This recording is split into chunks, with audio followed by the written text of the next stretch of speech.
함께 나눌 말씀은 데살로니가전서 5장 16절의 말씀입니다. 우리 다 함께 봉독합니다. 시작. 항상 기뻐하라. 다시 한번 할까요? 항상 기뻐하라. 저는 오늘 이 데살로니가전서의 말씀 항상 기뻐하라라는 말씀을 함께 나누고 있습니다. 우리가 지난 1년을 돌아보면서 하나님의 생명의 말씀을, 생명의 역사들을 함께 나누고 있습니다. 하나님이 우리에게 허락하신 생명, 성경의 이 생명의 시작을 기록할 때에 그 코에 생기를 불어넣으니, 그 코에 생기를 불어넣으니, 그러니까 생명의 기운이 우리 가운데에 부어질 때에 우리가 살아있는 존재가 되었던 것이죠. 이것은 인류의 시작을 알리는 이야기고 어떻게 사람이 시작되었는지를 말씀하고 있는 것이죠.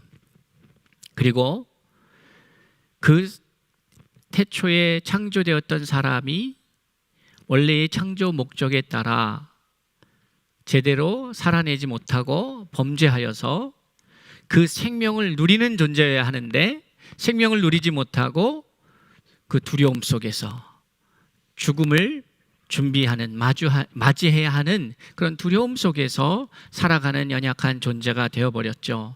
그것이 죄의 결과였습니다. 그래서 하나님께서는 이러한 죄인들을 방치하지 아니하시고 그들을 긍휼히 여기셔서 이들을 회복시키시고 다시 영생의 세계로 우리를 부르시고 회복시키셔서 초대하시는 것을 보게 됩니다. 그래서 신약에 와서는 이 생기를 불어넣다라고 하는 이 행위와 똑같은 행위가 생명의 역사를 위한 시작으로서 우리에게 소개되고 있는데 그것은 뭐냐 하면 성령을 받으라라는 것이었습니다. 그러니까 생기가 부어지는 것이 인류 역사의 생명의 시작이었다면 성령이 부어지는 것, 성령이 우리 가운데 임하시는 것은 우리의 영원한 생명의 시작이 되는 것이죠. 생명이 부어져야 되는 것입니다. 우리는 죽은 자들입니다. 아담과 하와의 범죄로 말미암아 우리는 죽었던 자들입니다. 죽어가는 자들이 아니고 이미 죽은 자들입니다. 그런데 그 죽은 자들을 살리시기 위하여 새로운 생명의 기운을 우리에게 부어주시는 것이죠. 성령을 받아라. 성령을 받고 생명을 회복하면 이제 어떻게 됩니까? 새로운 존재로서, 새로운 생명으로서 죄인이 나는 죽고 의인인 내가 다시 살아나서 이 생명을 부여받아서 이 생명을 부여받은 자로서 어떻게 살아갈 것인가?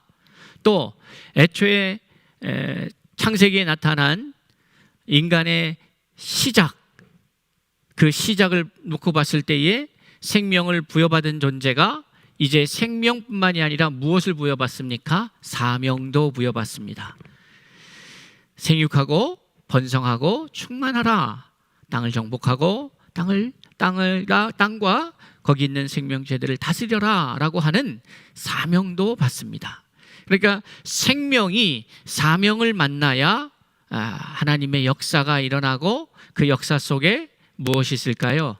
만족이 있고 행복이 있는 것이죠. 그리고 기쁨이 있는 것입니다. 그러니까 사람은 그렇게 창조되었다 이 말입니다. 그래서 그 과정을 사도행전에서 보면 성령을 받아요.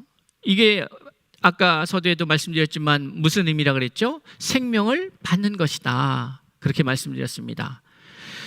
창세기에서도 생명을 주시고 그에게 사명을 주셨습니다. 이 생명의 존재 이유를 설명한 거죠.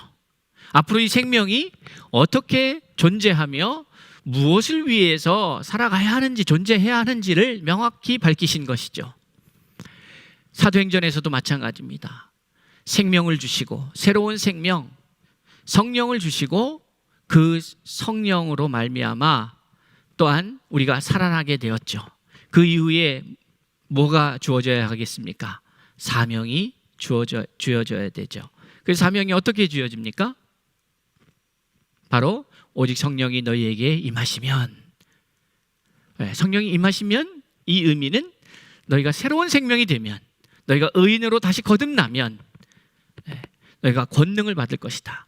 예전에는 너희가 에너지를, 그 힘을 갖기 위해서, 능을 갖기 위해서 다른 방식으로 그것을 준비해 왔다면, 이제는 너희는 성령으로부터 그 힘을 공급받을 것이다. 성령을 받게 되면 권능을 받게 되고, 권능을 받게 되면 어떻게 하라고요? 예루살렘과 온 유대와 사마리아와 땅끝까지 이르러 증인이 되리라. 이 부분은 무엇과 같습니까? 생육하고 번성하여 땅에 충만하라, 그 얘기죠. 정복하고 다스리라, 이 이야기가 이제 신약에 와서 예수님께서 마태복음 28장을 통해서 가서 모든 족속으로, 이 메시지, 가서 모든 족속으로 세상을 향하여 나가라, 가라, 가서 모든 족속으로 제자를 삼아서 아버지와 아들과 성령의 이름으로 세례를 주라. 가서 뭐 하라는 거예요? 하나님의 의로운 사람들로 가득 세상을 채워라. 그 이야기가 이제 사도행전에서는 오직 성령이 너희에게 임하시면 권능을 받고 예루살렘과 온 유대와 사마리아와 땅끝까지 이르러 내 증인이 되리라. 그러니까 생명을 받은 존재가 이 생명을 가지고 어떠한 삶을 살아가야 될지를 명확하게 설명하고 있는 것이죠. 저는 그것을 오늘 생명을 받은 자는 사명을 받는다. 새로운 생명을 받은 자가 또 새로운 사명도 받게 된다. 그런데 이 새로운 사명이라고 하는 것이 뭐 달라진 사명이라기보다 원래 태초에 하나님께서 인간을 창조하시고 나서 주셨던 그 사명과 같은 이야기다. 그것을 종합적으로 말씀드리자면 생명 사역이다, 이렇게 말씀드리는 것이죠. 살리는 사역이다.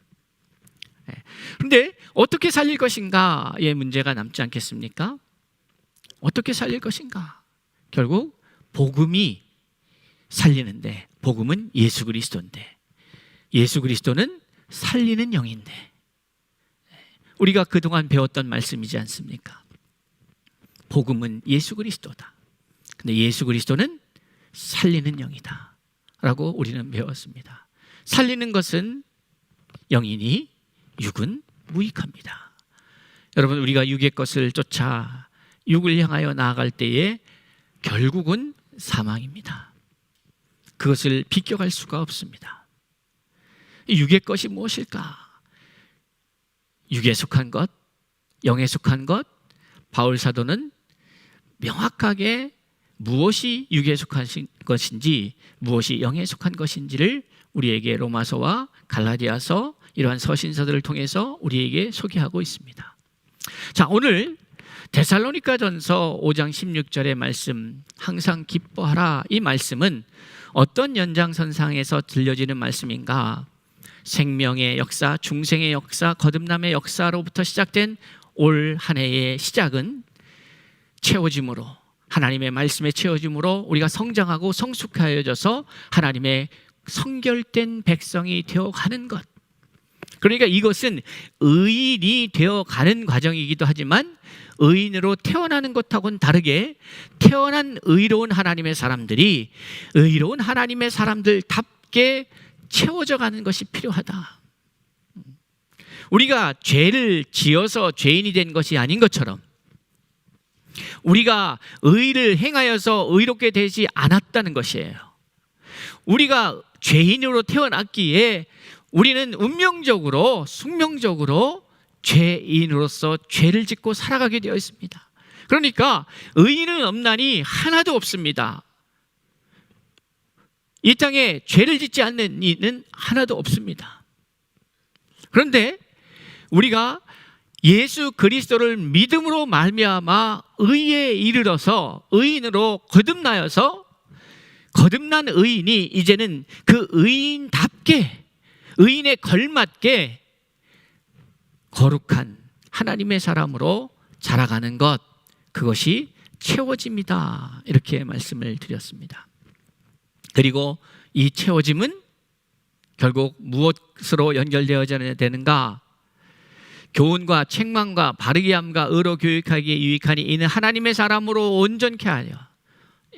그러니까 온전한 하나님의 사람, 그것이 성결된 하나님의 사람, 그것이 의로운 하나님의 사람이죠. 그렇게 채워져서 결국 무엇을 바라보는 것일까요? 결국 하나님께서 우리에게 주신 그 사명, 살리는 사명.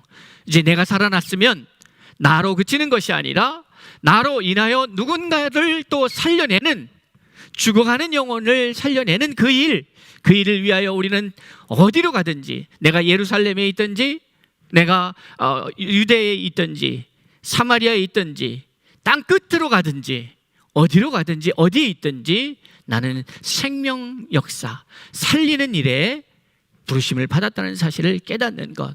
그러기 위해서는 우리가 먼저 살아있는 존재로서 그 삶을 누려야 된다는 것. 그러기 위해서 우리는 하나님의 말씀으로 채워져 가야 되는 것, 교훈받고 책망받고 하는 과정도 있고, 때로는 하나님이 말씀 가운데서 우리를 회복시키셔서 그 말씀의 은혜를 누리게 하면서, 경험하게 하면서 믿음을 세워가고 우리를 말씀 안에서 가득가득 채워가는 것. 그래서 결국 우리를 하나님의 온전한 사람으로 세워가기 위하여 하나님의 말씀을 우리에게 주셨다라고 성경은 기록하고 있는 것이죠. 그 온전한 사람으로 끝나는 게 아니에요. 그러니까 나 이제 온전한 사람 됐다, 라이센스를 받고 와 나는 온전한 사람이다, 난 하나님의 자녀다, 그러고 끝나는 게 아니죠. 그 온전한 하나님의 사람, 하나님의 자녀가 이 땅에 존재해야 될 이유가 뭡니까? 또 다른 생명을 낳는 거예요. 이것은 숙제가 아닙니다. 이것은 우리의 존재의 이유입니다. 그래서 그 뒤에 바울이 뭐라고 우리에게 말씀하고 있습니까? 성경을 통하여 우리가 하나님의 온전한 사람이 되어서 모든 선한 일을 행할 능력을 갖추게 하려 함이라, 이렇게 말하고 있는 거죠. 그 선한 일을 하기 위해서 우리는 준비된 자로 되어야 되는 거예요. 우리에게 해야 할 사명이 있습니다. 그것은 내 주위에 있는 자들을 살려내는 거예요. 그 살리는 일은 복음을 통하여서만 됩니다. 자, 이런 과정 속에서 이제 부흥이라고 하는 주제로 지난 가을을 함께 했습니다. 우리의 부흥이라고 하는 것은 우리가 그동안에 알고 있었던, 기존에 들었던 단어가 있기 때문에 우리 그 부흥이라는 것에 대한 그 선입견이 있어요. 그런데 제가 말씀드리는 부흥은 뭡니까? 먼저 회복이 돼야 되는 거죠. 내 자신이. 부흥은 거기서부터 시작되는 겁니다. 회복의 역사가 있어야 되는 거예요. 회복하기 위해서는 뭐가 있어야 돼요? 회개도 있어야 돼요. 회복해야 되니까. 엘리야가 놀라운 역사를 이루었지만 그가 이세벨에게 쫓겨 도망 가다가 로뎀나무 밑에서 절망 속에서, 좌절 속에서, 여러분 우리가 상식적으로 좀 잘 이해가 안 될 수도 있습니다. 그 놀라운 능력의 종 엘리야가 어떻게 저렇게 낙담할 수 있을까? 저렇게 두려움에 사로잡힐 수 있을까? 예, 그럴 수 있습니다. 우리의 삶을 돌아보면, 여러분의 개인의 신앙의 삶을 돌아보면 정말 하나님 앞에 헌신하여서 위대한 그 헌신 속에서 놀라운 역사들을 이루어가며 살아가는 시간들이 있었습니다. 그런데 또 돌아보면 낙심하여서, 우리가 시험 들어서 좌절하고 넘어져 있을 때도 분명히 있었던 것 같습니다. 이 모두가 다 일어날 수 있는 일인 것이죠. 중요한 것은 지금 내가 어떠한 상태냐예요. 왕년에 어떠했느냐의 문제가 아니라 지금 내가 어떠냐.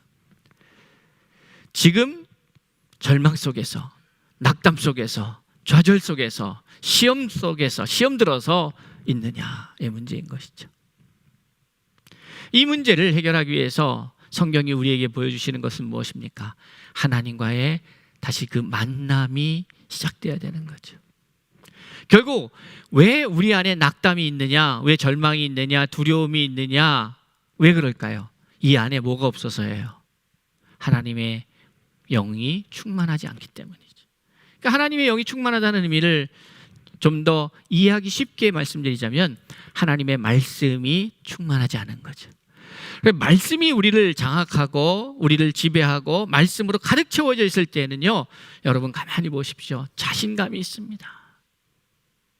그런데 내 안에 믿음이 없는 것 같고 두려움이 있고 걱정이 있고 염려가 있을 때는 내 안에 뭐가 없는 거예요? 하나님의 말씀이 역사하고 있지 않은 거죠. 자, 하나님의 말씀이 나에게 채워지는 그 일이 시작되기 위해서 우리 안에 회개의 역사가 있어야 되고 그것을 부흥의 시작입니다. 회복이 돼야 됩니다. 그리고 회복된 내가 어떠한 역사로 가야 됩니까? 누림으로 가야 되죠. 누려야죠. 하나님이 내게 해주신 이 축복의 시간들을 누려야 할 그 권리가 하나님의 사람들에게는 있습니다. 그러니까 여러분, 신앙의 여러분의 삶을 한번 살펴보셔야 합니다. 지금 나는 신앙의 삶을 살아가면서 내게 주신 이 모든 권리들을 누리고 있는가? 여러분이 만약 무엇인가 하나님이 허락하신 그 권리들을 누리고 있다면 여러분의 삶에 무엇이 있겠습니까? 기쁨이 있죠. 그런데 그 기쁨이 점점점 사그라들고 삶에 치이고 복잡한 그 시간 속에서 정신없이 살아가다 보면 어떠한 일이 여러분한테 벌어지겠습니까? 이게 뭐 하는 건가? 열심히는 사는데 근데 이게 뭐 하는 건가? 하는 회의가 들겠죠. 엘리야가 놀라운 일을 이루고 나서 그러한 낙담 속으로 빠졌던 이유가 있을 것입니다. 그런데 이유 여하를 막론하고 이제 우리도 그럴 수 있으니까 어떻게 회복되어지는가? 하나님과의 만남이 다시 시작되어야 된다. 하나님께서 먹이신 그것을 먹어야 되는 거예요. 하나님의 말씀을 먹어야 돼요. 하나님 때로는 까마귀를 통해서, 때로는 하나님께서 내 주변에 있는 어떠한 이웃들을 통해서, 아니면 때로는 자녀들을 통해서, 부모를 통해서 하나님의 은혜들이 그들을 통해서 우리에게 다가올 때에 그것을 접한 우리가 생명을 얻게 되고 위로를 얻게 되고 회복을 얻게 되는 그 경험들을 우리는 하게 됩니다. 여하튼 하나님과 만나야 되는데 하나님과의 만남이라고 하는 것은 다른 것이 아닙니다. 여러분, 말씀과 만나야 합니다. 말씀을 만나지 않으면 우리는 위축됩니다. 그런데 여기서 음식, 마태복음 4장에서 사람이 떡으로만 사는 것이 아니고 하나님의 말씀으로 산다고 주님이 말씀하셨고, 그렇게 말씀드린 이유는 사람 안에는 두 가지 몸이 있다 이렇게 말씀드렸습니다. 기억나시죠? 안 나십니까? 기억이 나셔야 합니다. 두 가지 몸이 있다. 하나는 신령한 몸이 있고 하나는 육의 몸이 있다. 육의 몸은 음식을 먹어야 힘을 얻는 것이고, 영의 몸은, 우리 신령한 몸은 말씀을 먹어야 힘이 생긴다. 그러니까 말씀을 먹어야 힘이 생기는 거예요. 말씀을 먹어야 돼요. 그런데 영의 음식인 말씀을 먹어야 하는데, 자, 우리가 육의 음식인 음식도 이렇습니다. 어릴 때에는 어떻게 이 양식을 섭취합니까? 어떻게 음식을 섭취해요? 부모가, 어머니가 만들어주신 그 음식을 먹게 되어 있습니다. 그렇죠? 그러니까 무슨 말이냐면 주는 음식을 먹게 되어 있는 거예요. 내가 그 음식을 만들기 위해서 어떠한 행동도 하지 않습니다. 그저 만들어주시면 내가 먹는 거죠. 영적인 생활도 똑같아요. 그러니까 설교를 통해서 말씀을 듣고 누군가의 무슨 이야기를 통해서 말씀을 듣는다는 얘기는 뭐예요? 만들어진 것을 먹게 받게 되는 거죠. 누군가로부터 피딩을 받는 거죠. 그러니까 주는 거를 뭐 모이 주듯이 이렇게 음식을 다 주면 그냥 받아 먹는 거예요. 그런데 이건 영적으로 어릴 때는 이렇게밖에 할 수 없어요. 근데 잘하면 어떻게 됩니까? 잘하면 그 재료를 가지고 내가 만들어서 먹고 싶은 것을 마음껏 먹는 거죠. 특히 이 코로나 상황을 우리가 접하면서 우리는 그동안에 말씀을 만들어서 먹여주는 말씀을 먹는 데 익숙해져 있습니다. 그러다 보니까 그게 잘 안 되는 상황 속에서 당황스러운 거죠. 이제 우리는 새로워져야 하는 거예요. 만들어서 주어지는 음식을 먹는 것도 필요하지만 그런 상태가, 그것을 필요로 하는 상태에 있는 사람들은 그렇게 해야 합니다. 그러나 내가 신앙의 삶을 통해서 영적으로 어른이 되었다면 내가 만들어서 먹어야 되는 거죠. 내가 만들어서 먹어야 되는 거예요. 네. 그리고 더욱더 이제 어려운 상황이 되면, 여러분 요즘은 이제 잘 인기가 덜 하는 것 같지만 과거에 보면 정글의 법칙이라든지 이런 프로그램들이 있었어요. 또 그 외국 프로그램 중에서도 보면은 이렇게 야생에 나가서 어떻게 하든지 생존하는 프로그램들이 있습니다. 저희가 볼 때는 저건 특별한 사람만 할 것 같죠. 그런데 우리도 그 상황에 닥치면 사야죠. 그러니까 이 생명력, 살아내는 능력, 이것도 어떻게 보면 교육되어지고 훈련되어지고 상황에 처했을 때 우리가 적응해가는 것을 볼 수가 있습니다. 제가 왜 이 말씀을 드리냐면, 여러분, 살아야 된다는 그 의지 속에서 어떻게 해야 살아야 된다는 것을 안다면 그것을 위해서 우리가 행동하고 움직여야 합니다. 언제까지 누워서 입 벌리고 주십시오, 주십시오 하는 게 아니다. 하나님의 말씀을 내가 깊이 파고 들어가서 하나님 앞에 씨름하면서 은혜를 여기서부터 공급받아야 되는 거예요. 그게 되지 않으면 나는 어떤 일이 벌어지느냐, 영적으로 어린아이가 되어서 결국에는 단단한 식물의 맛을 못 먹는 거죠. 못 느끼는 거죠. 자, 제가 왜 오늘 앞에 서두에 이 말씀을 이렇게 장황하고 어떻게 보면 길게 말씀을 드리느냐, 그렇게 말씀 속에서 내가 나를 자라가게 하고 회복하고 누리게 되면 그 다음에 이것이 자연스럽게 흘러넘치게 되어 있습니다. 참 흥미로운 사실은요, 그러니까 우리가 자연 창조의 질서들을 잘 봐야 되는 거예요. 하나님은 자연이라는 걸 통해서 당신이 생명을 창조하시고 유지하시고 관리하시고 이 이치 속에서, 자연의 법칙 속에서 흘러가게 하시는 이것을 통해서 뭘 보여주고 계시냐면 하나님이 어떤 분이신지를 우리에게 보여주고 계시는 거죠. 하나님의 작품을 통해서 창조자가 어떤 분이신지를 우리가 발견하게 됩니다. 여러분, 하나님은 막 갑자기 도깨비 방망이 뚝 두들겨서 뭔가 일을 만드시는 분이 아니죠. 씨앗이 심겨져서 시간을 갖고 이것이 과정을 갖고 자라가서 결국 또 다른 열매를 맺게 하신 거예요. 그게 하나님의 작품이에요. 네. 씨앗이, 결국에 씨앗 안에는 무엇이 있습니까? 또 다른 생명의 열매를 맺을 수 있는 그 능력이 이미 내재되어 있지 않습니까? 이 씨앗에게는. 그런데 이 씨앗이 그 능력을 발휘하기 위해서는 어떤 거쳐야 될 과정들이 명백하게 있는 것이죠. 그 과정을 거치지 않는 이상 할 수는 있으나 할 수 없게 되는 거죠. 그 과정을 거쳐가지 않으면 그 안에 가능성은 있으나, 분명한 능력은 있으나 그 능력을 발휘할 수는 없게 되는 것이죠. 그러니 그 과정을 거쳐가야 합니다.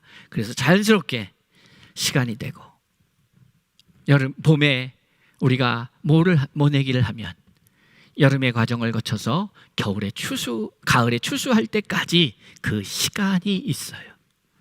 그것이 채워져야 하는 거예요. 하나님이 우리를 연단하시고 훈련하시는 그 과정이 반드시 필요해요. 광야의 과정이 필요하다 이 말이에요. 그러면 자연스럽게 때가 되면 어떻게 돼요? 넘치게 되어 있어요. 때가 됐다는 건 뭐예요?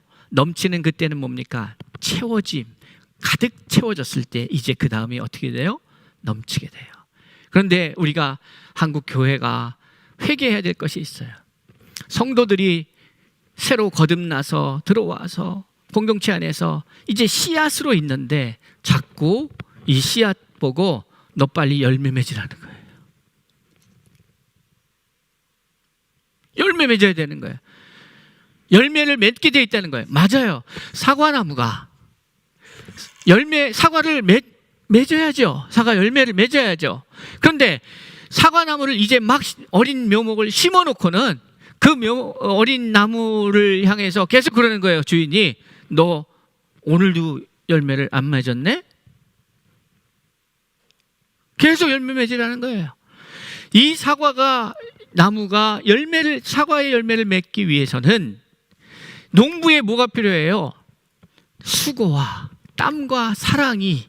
근데 그게 말로만 하는 게 아니라 뭐예요? 실질적으로 매일 나가서 돌봐야 되고 양분을 공급해야 되고 돌봐야 되는 거예요. 관리해야 되는 거예요. 병충해도 막아줘야 되는 거예요. 이런 과정을 통해서 열매를 맺어야 되죠. 그게 뭐예요?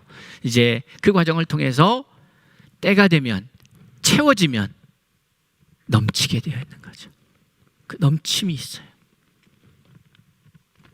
자, 넘침의 과정 속에 이제 우리가 마주하고 있는 것은 바로 생명이라는 것 아니겠습니까? 그러니까 새로운 생명으로 태어나서 이 생명이 충만하게 채워지면 이제 어떻게 되냐? 생명이 또 생명을 낳고 생명이 영원한 시간으로 가는 거죠.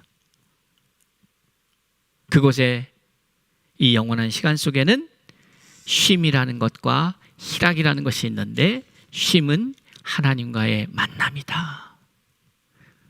그리고 이 만남이 지루하지 않아야 되겠죠. 여러분의 인생 속에서 24시간 365일 10년, 20년 계속 만나고 있는 사람이 있습니까? 없죠? 없죠? 있어요? 없습니다. 부부끼리도 출근하고 퇴근하고 그 떨어져 있는 시간이 있어요. 여러분 같이 오래 있다 보면 뭐예요? 뭐 해요?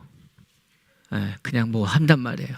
이게 계속 유지된다는 게 그 기쁨이 쉼이 유지된다는 게 어렵습니다. 그러니까 무슨 얘기를 제가 하고 있는 거냐면 하나님과 영원히 함께 있어도 그것이 지루하지도 않는 사람이 되어야, 그것이 지루하지 않은 사람이 되어야 그것이 천국이지. 내가 그게 지루해지기 시작하고 이게 불편해지기 시작하고 한다면 나는 그것을 누릴 수가 없게 되는 것이죠. 그리고 오늘 저는 하나님과의 쉼, 하나님과의 만남이 행복한 그러한 사람들이 결국 또한 어디로 이어지느냐? 그 시간은 기쁨, 희락으로 이어진다. 여러분 갈라디아서 5장 22절에서 바울 사도가 성령의 열매에 대한 이야기를 하면서 성령의 열매는 어떻게 나오죠? 사랑과 그 다음 나오는 게 뭐예요? 희락. 이건 열매예요. 희락. 사랑과 희락. 항상 기뻐하라는 것은 명령이 아닙니다. 단순히 제가 말하는 것은 이것은 단순히 우리가 이해하는 일반적으로 이해하는 그냥 명령의 수준의 이야기가 아니라는 거예요. 너 이거 해야 되는 거야, 숙제야, 이 얘기가 아니죠. 항상 기뻐하는 것은 이게 노력한다고 되는 문제가 아닌 거 잘 아시죠? 노력하는 문제가 아니라 이 얘기는 어떻게 들려야 합니까? 항상 기뻐할 수 있는 자가 되어라. 항상이라는 것은 뭐예요? 좀 더 다른 표현을 하자면 어떠한 주변의 상황과 그 주변의 상황에 영향받지 말고 어떠한 상황과 상관없이 언제나. 근데 그게 쉽나요? 안 쉽죠. 예. 그러니까 이게 안 쉬운데 이렇게 말씀하시는 것은 여러분 가능한 일일까요? 불가능한 일일까요? 불가능한 일을 하나님이 말씀하지는 없습니다. 말씀하시지 않습니다. 성령은 우리 안에서 이것을 가능케 하십니다. 그런데 전제가 뭐예요? 우리가 하나님의 말씀이 우리 안에서 가득 채워져서 회복이 되고 누림이 되고 이게 흘러넘침이 되는 그 순간 이것은 가능한 것이죠. 그런데 이게 되기 전에 씨앗인데 아직 씨앗인데 배울 것도 많고 먹을 것도 많고 양분도 필요하고 뭔가 자기를 만들어가는 그 시간 속에 있는 존재가 자꾸 뭔가 성경을 보면서 기뻐하라 하니까 기뻐하라 한다고 되는 게 아니에요. 기도하라 한다고 되는 문제가 아니라 이 말이에요. 감사하라고 했잖아 하고 우긴다고 될 문제도 더더군다나 아닌 것이죠. 여러분, 이 데살로니가 교회의 이 메시지가 어떤 의미일까를 좀 살펴봐야 합니다. 오늘의 메시지의 핵심은 이겁니다. 지금 저는 올 한 해 동안에 생명에 관한 이야기를 했습니다. 한 생명이 태어나는 것, 그리고 이 생명이 그 생명의 생명답게 생명을 받았다면 이 그 사명도 받았는데 이 받은 사명을 완성해 가고 이루어 갈 때에 행복을 마주하게 되는데 그 과정에 있어서 우리가 채워져 가야 한다. 무엇으로? 하나님의 말씀으로 채워져야 한다. 그러면서 제가 이제 올 12월은 이 기쁨이라고 하는 주제로 함께 나누고 있는 것이에요. 자, 다음 주에도 그 다음 주에도 우리가 감사절 뭐 다 얘기하는데 결국 그것이 무엇과 연결되겠어요? 예수 그리스도의 다시 오심 다 뭐예요? 예수 그리스도의 다시 오심 뭐예요? 크고 기쁨의 소식이죠. 큰 기쁨의 소식이에요. 기쁨. 이 기쁨이라고 하는 것은 이 메시지는요, 하나님의 말씀이 가는 곳에 항상 있었던 일이에요. 사도행전 8장에서도 분명히 8장 8절에 보면 그 성에 기쁨이 충만하였다고. 그게 어떤 메시지입니까? 이 이야기가 일어나기 바로 전 단계의 이야기가 뭐냐면 스데반이 죽으면서 핍박이 시작되고 예루살렘에 엄청난 핍박이 시작합니다. 그러니까 사람들이 어떻게 돼요? 다 흩어지기 시작했어요. 빌립이 사마리아 성에 가서 복음을 전합니다. 역사가 일어납니다. 귀신이 쫓아내지고 기적이 일어납니다. 그 다음에 나온 이야기가 이 이야기예요. 그 성의 기쁨이 환난으로 인하여 두려움의 가운데 있고 세상의 갈등과 싸움과 번뇌와 이런 세상에 치여서 수고하고 무거운 짐으로 가득 양어깨에 메고 살아가는 인생 속에 기쁨이 어떻게 들어오느냐? 하나님의 말씀이 떨어지니까 그것에 기쁨이 떨어졌던 것을 보게 된다면 저와 여러분 안에 하나님의 말씀으로 충만해지는 역사가 있기를 축원합니다. 하나님의 말씀이 가득 채워질 때에 우리에게 기쁨이 회복되고 말씀이 가득 채워질 때에 항상 기뻐할 수 있는 것이죠. 이게 노력한다고 되지 않습니다. 여러분, 이 기뻐하라고 하는 메시지는 데살로니가 교회, 데살로니가 전서의 말씀을 마무리하면서 주시는 말씀이에요. 근데 이 서신서를 잘 이해하기 위해서는 누구에게 보냈는가예요. 누가 누구에게 보냈는가예요. 누가 누구에게 보냈는가의 문제이면서 동시에 이 서신을 받고 있는 사람들의 상황이 어떤 상황이냐, 이것을 이해하는 게 보다 중요하죠. 그래야 좀 더 이해할 수가 있어요. 데살로니가 교회가 어떤 교회냐? 마게도냐에서, 그러니까 바울이 1차 전도여행 마치고 2차 전도여행을 준비하면서 아시아를 가기를 위해서 준비하다가 꿈에 마게도냐 사람이 와서 우리를 도우라 하는 꿈을 꾸고 탁 돌이켜서 가죠. 그 첫 성이 뭐예요? 빌립보 성이죠. 거기에 교회가 세워져요. 그리고 나서 빌립보에서 떠나서 그 다음에 두 번째로 세운 교회가 바로 이 데살로니가 교회예요. 근데 데살로니가라고 하는 도시는 이게요, 로마와 동양을, 서양과 동양을 잇는, 로마 하면 생각나는 게 뭡니까? 이 도로. 이 대단히 중요한 도로가 있어요. 이 도로가 쭉 나와 있어요.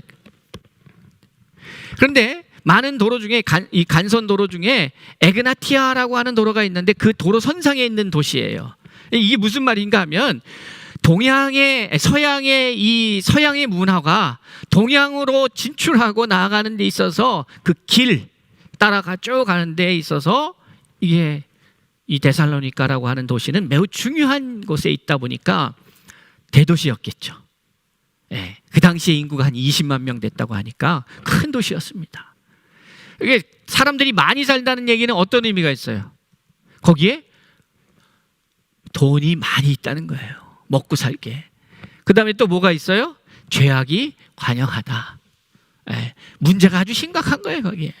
근데 바울이 이제 가서 빌립보에서 사역을 마치고 이제 데살로니가 가서 하는데 이 얼마나 여기서 어려움을 겪냐면 얼마 못 있었어요. 데살로니가에. 그러니까 수개월 있다가 도피해요. 도망해요. 거기에 있던 그 유대인들이 예수의 말씀을 전하는 것을 적극적으로 쫓아다니면서 방해하는 유대인들이 있었어요. 그 유대인들이 죽이려고 하니까 어쩔 수 없이 도망해서 어떻게 해요? 베레아로 움직이죠.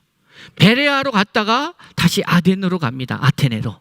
아테네로 가서, 그런데 이 이제 데살로니가 전서를 여러분 쭉 읽다 보면 사도행전에도 나타나는데 바울이 다시 돌아가고 싶었던 거예요. 몇 번을 시도합니다. 근데 이게 막혀요, 번번이. 이 바울 입장에서는 데살로니가 신생교회, 이제 막 태어난 교회예요. 개척한 교회. 그런데 얼마 있지 못하고 바울이 도망가야 되는 상황에 벌어진 거예요. 그러니까 아덴에 와서 결국 디모데를 파송합니다. 그 디모데를 파송하고 디모데가 와서 그 보고를 하는 거죠. 선교 보고를.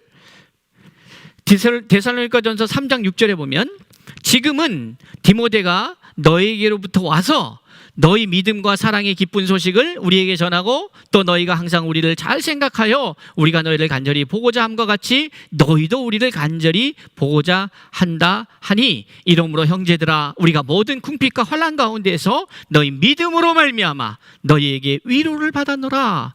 그러니까 디모데가 파송받아서 거기서 상황을 보고 다시 와서 바울에게 선교 보고를 합니다. 이렇습니다. 그러니까 바울이 그것을 듣고 너무 기쁜 거예요. 왜? 잘하고 있으니까. 정말 신생교회여서 이거 어떻게 되나 걱정이 됐는데, 그런데 데살로니가전서 1장 2절에서도 기록한 바와 같이 우리가 너희 모두로 말미암아 항상 하나님께 감사하며 기도할 때에 너희를 기억함은 너희의 믿음의 역사와 사랑의 수고와 우리 주 예수 그리스도에 대한 소망의 인내를 우리 하나님 아버지 앞에서 끊임없이 기억함이니. 잠시 있었던 곳이지만 그래서 오히려 더 연약한 교회이기 때문에 바울 입장에서는 더 마음이 쓰이는 교회였고 걱정이 되는 교회였는데 그래도 잘 세워져 가고 있다는 얘기를 듣고 너무 감사했어요. 그러나 모든 게 그렇습니다. 뭐 잘된 것만 있는 게 아니죠. 그 아래 부활에 대한 논쟁이 있었고 뭐 여러 가지 이야기들이 있습니다. 그런 상황에서 지금 데살로니가전서를 쓴 거예요. 그래서 다시 이게요. 항상 이게 과하면은 좀 나쁘잖아요. 부활을 기다리는데 부활을 기다리다 보니까 어떤 문제도 생깁니까? 뭐 주님 오실 텐데 뭐 하고 그냥 노는 아무것도 안 해. 이제 이런 부작용들도 있는 거예요. 이제 그런 것들을 일일이 이야기하면서 형제들아 때와 시기에 관하여는 너희에게 쓸 것이 없음은 주의 날이 밤에 도둑과 같이 이를 줄을 너희 자신이 자세히 알기 때문이라. 5장 1절이 그렇게 시작합니다. 그래서 쭉 권면의 말씀을 해요. 그러면서 오늘 이야기하는 거죠. 항상 기뻐하라. 너희의 상황을 내가 잘 안다. 그런데 아까 3장 7절에도 말씀드렸죠. 형제들아, 우리가 모든 궁핍과 환난 가운데에서 지금 어떤 형편인 거예요? 바울의 형편은 환난이 있고 궁핍이 있어요. 그런데 이 환난과 궁핍이라는 것은 리얼 아닙니까? 현실 아닙니까? 여러분, 바울의 이야기가 그냥 이랬으면 좋겠다, 우리는 주님을 위해서 충성을 하겠습니다, 나는 뭐 생명의 위협이 와도 뭐 어떻게 살겠습니다, 전제 뭐뭐 하면 한 전제에 대한 이야기가 아니라 실제적으로 자기가 겪어가고 있는 삶인 거예요. 환난과 궁핍이 있는 거예요. 그런데 그럼에도 불구하고 내가 기뻐하는 것은 너희의 신앙 안에서 잘 성장하고 있는 너희의 소식을 듣고 나는 기뻐한다. 바울은 무엇이 기쁜 거예요? 환난을 안 당하는 게 기쁜 게 아니에요. 궁핍이 없는 게 기쁜 게 아니에요. 바로 하나님의 사람들이 생명 안에서 잘 자라가고 있음이 기쁜 거예요. 무엇을 기뻐하느냐 말이에요. 여러분은 무엇을 기뻐하느냐?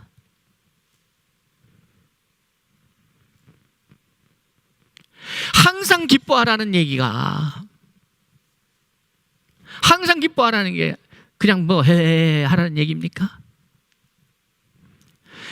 어떠한 조건과 상황에 영향받지 말고 어떠한 상황 가운데에서 흔들림 없이 나는 이 기쁨을 누릴 수 있는가? 그리고 그것의 가장 강력한 적군은 누구겠어요? 내가 이 항상 기뻐할 때에 가장 강력한 반대자가 누구겠습니까? 내 자아죠. 내 자아예요.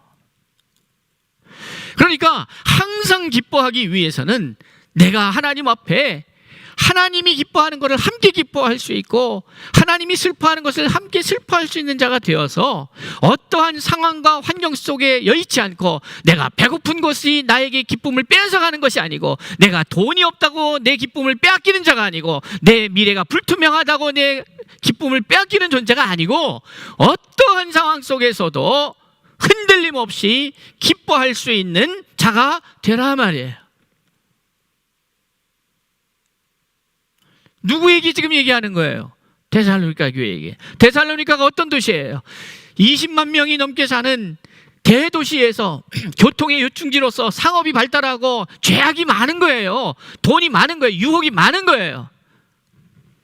많아요. 사람들이 벅적벅적 하는 거예요. 위험 요소가 너무 많아요. 여러분, 도시에 사는 사람들이 기뻐할 일이 많겠어요? 슬퍼할 일이 많겠어요? 힘들 일이 많겠어요? 웃을 일이 많겠어요? 우리가 대도시 서울에서 살고 있는 여러분은 어떠십니까? 일주일에 한번 돌이켜보세요. 어려워요. 그런데 항상 기뻐하라는 거예요. 거기 사는 사람들한테. 코로나 지금 뭐 600명대 막 이렇게 얘기하고, 주로 어디서 나오고 있어요? 지금 이게 대도시에서, 수도권에서 나오는 거예요. 왜 그래요? 사람들이 그냥 많이 몰려 살다니까 그런 일이. 그러니까 위험 요소도 많은 거예요. 범죄가 도시에서 많이 나겠어요? 저 시골에서 많이 나겠어요? 이상하죠? 그러니까 위험한 데 살면서 하나님 위험당하지 않게 해주세요 이러고 있는 것 같아요. 이거 떠나면 될 텐데 갑자기 뭐 도시 정책으로 바뀌는 것 같아요. 무슨 말이냐면, 여기 핵심은 뭐냐면, 이 도시가 만들어내고 있는 세상이, 이 자본사회가, 산업사회가 만들어내고 있는 인간을 향한 끊임없는 유혹이 있다 이 말이에요. 그거를 이겨내지 못하면 우리는 이곳에 살면서 기뻐할 수가 없어요. 그게 우리에게 가장 강력한 유혹인데, 그건 누가 만들어내요? 주변에서 주는 것 같죠? 아니요. 내 자아가 끊임없이 그걸 추구하기 때문에 만들어지는 거예요. 선교 전략적으로는 이 데살로니가 교회는 매우 중요한 도시입니다. 많은 사람들이 오다 보니까. 또 역으로 보면 그런 안 좋은 상황도 있지만 선교적으로는 매우 중요한 요충지죠. 복음이 증거돼야 할. 자, 여러분, 항상 기뻐하라 너희를 향하신 하나님의 뜻이다, 이렇게 말해요. 그 얘기는 숙제를 말하는 게 아닙니다. 그걸 단순하게 그렇게 받아들이면 안 돼요.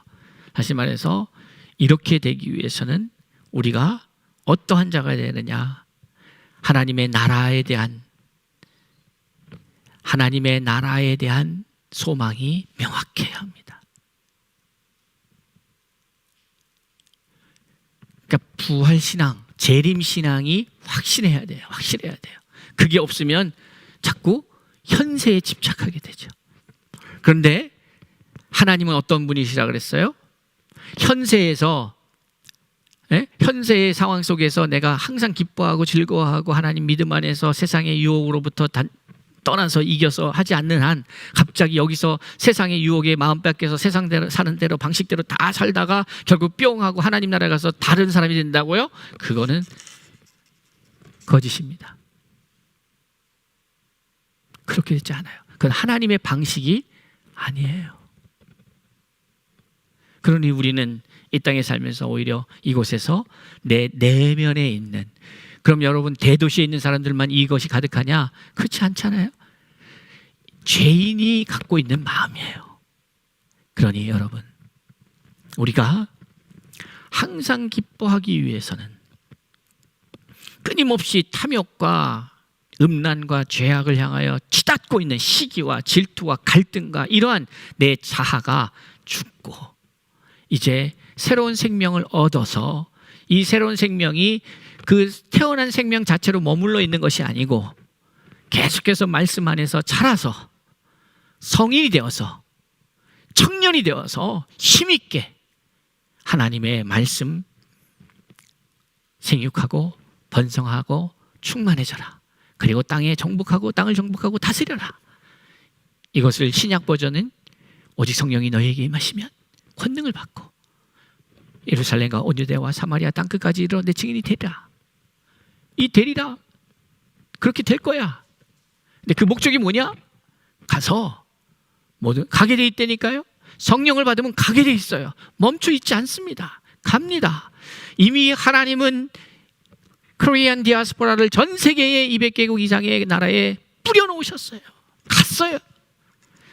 내가 원할 때도 있었고 자의반 타의반에 의해서 질질 끌려간 적도 있을 수도 있어요.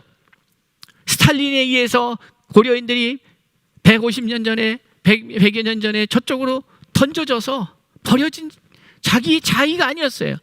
그러나 그곳에서도 생명은 살아나는 거예요. 하나님이 불어넣으셨어요. 이제 이들을 깨워서 이들의 생명, 하나님이 흩어놓으신 그 뜻이 무엇인지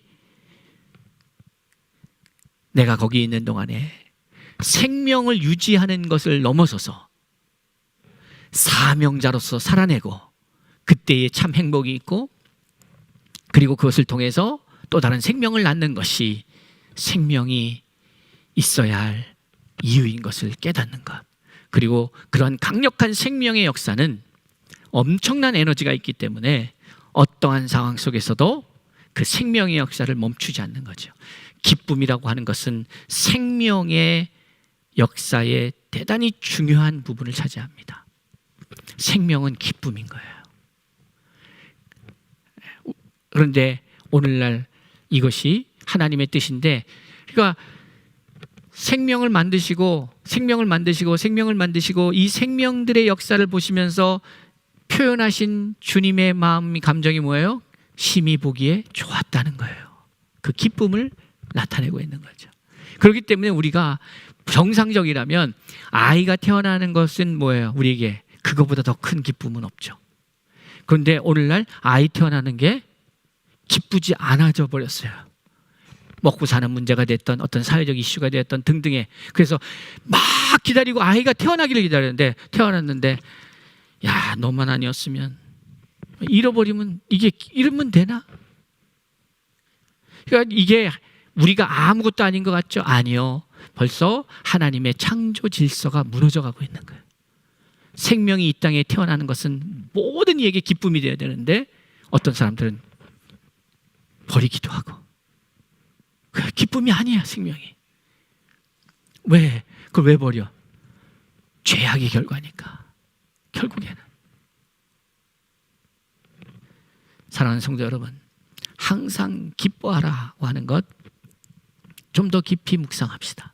그리고 이 기쁨을 누리기 위해서는 내가 견고한 하나님의 사람으로 세워져 가야 그것이 가능하다는 것을 알아야 합니다. 그리고 하나님께서는 그것을 이루실 겁니다. 사랑하는 성도 여러분, 우리 서울중심교회 1년 수고 많으셨습니다. 그런데 여러분, 올해만 살고 다 끝나는 거 아니잖아요. 내년이 있잖아요. 그 시간을 어떻게 보낼 것인가? 돌아보면 원망의 시간이었는가? 후회의 시간이었는가? 이제 지나간 시간에 대해서 털어버리고 새로운 시대를 맞이하기 위해서 나를 정비하는 한 달이 되었으면 좋겠습니다. 내 지금의 상태가 정돈이 되고 정비가 되지 않으면 또 올해와 같이 살 수밖에 없습니다.